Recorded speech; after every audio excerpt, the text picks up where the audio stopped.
So for this week, Dustin wanted to talk about the early bird migrations that happen in late winter here in New England, right? So that got me thinking, Dustin, in my mind, I think it's amazing the journey that some of our New England birds take twice a year. And it really got me wondering. I know there's a lot of birds that are going to pass through Massachusetts over the next couple of months, coming from the south. Some of them are even just making their way through here and heading up to Canada.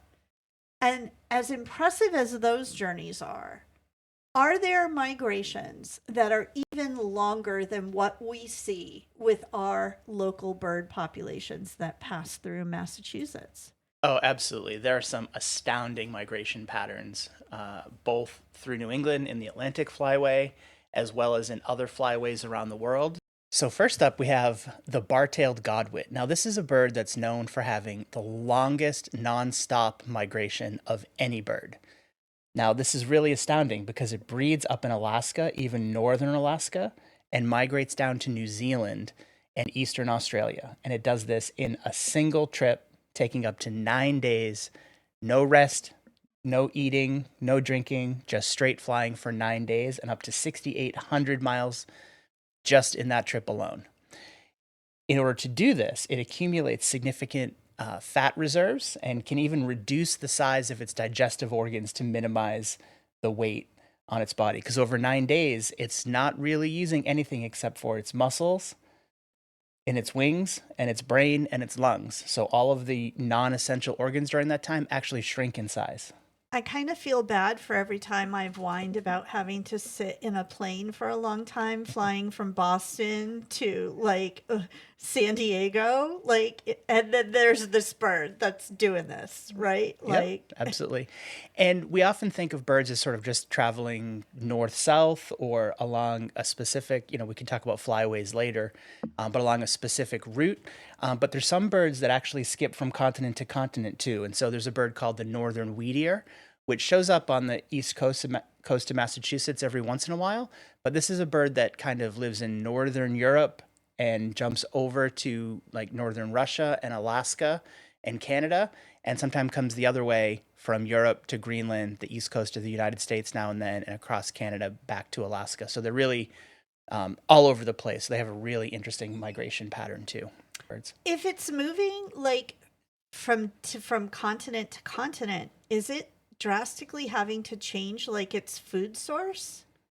Or is a bug, for example? Pretty much a bug is a bug. Those birds like kind of rocky coastal edges, so any kind of invertebrates and stuff along the way, whether it's in the sand or in the seaweed along a jetty, that sort of stuff is where you would see them. Interesting. All right, what else do you got for us? The red knot is a really interesting bird. There was one red knot that was documented to have lived at least 27 years, and over it doesn't have quite as long a migration journey as the bar-tailed Godwit. And these do pass through Massachusetts in the spring and kind of early in the fall or late summer when they're heading back south already. But the red knot that was discovered at that age was called the moonbird because it had flown the equivalent of 3.5 times back and forth to the moon just during its lifetime when you add up all of its migration journeys together. So that's a really good one. How did they know it was 27 years old? It was a bird that had been banded and recorded and then was recaptured, and the band was red, so they were able to track it that way. That's awesome. And then another one that's really interesting is an Arctic tern. So this has the furthest migration of any bird. It's just non-stop like the Godwit was. But these birds will migrate anywhere from 11 to 50,000 miles from the high Arctic all the way down to the tip of South America. And over their time, they might travel 1.5 million miles. It's crazy. That is crazy. That's amazing. Man, that's some frequent flyer miles. Yep. But it also goes to highlight birds have, it's not just a migration strategy, it's a lifetime breeding and survival strategy about where is going to have the most food and give them the most success for breeding in that year. Hey there, nature nerds. Lynn here. Dustin's off tonight at a local birding meeting, and I'm holding down the fort here at Hike Hearth headquarters, working on this week's Substack newsletter. but I wanted to pop in real quick and say that I hope you enjoyed this look back at one of our favorite segments from a previous vodcast. If you haven't figured it out by this week's vodcast episode and this video, we're doing a little bit of a seasonal reset here at Hike Hearth as we gear up for all of our spring adventures with you now that winter is finally coming to an end. So anyways, that's all for this video, but before I get back to writing, here's a couple of reminders for you.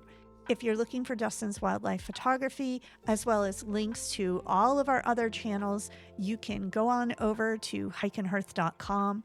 And of course, as we say all the time, we love being part of the YouTube nature community. So don't forget to share your thoughts and experiences with nature, birding, and wildlife in the comments. And if you haven't already, please subscribe. It really helps us out.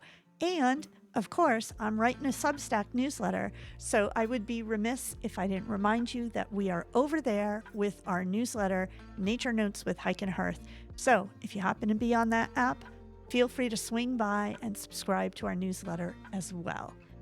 Thanks so much for spending time with us. And as Dustin would say if he was here, keep your eyes on the skies and your hearts in the wild, friends.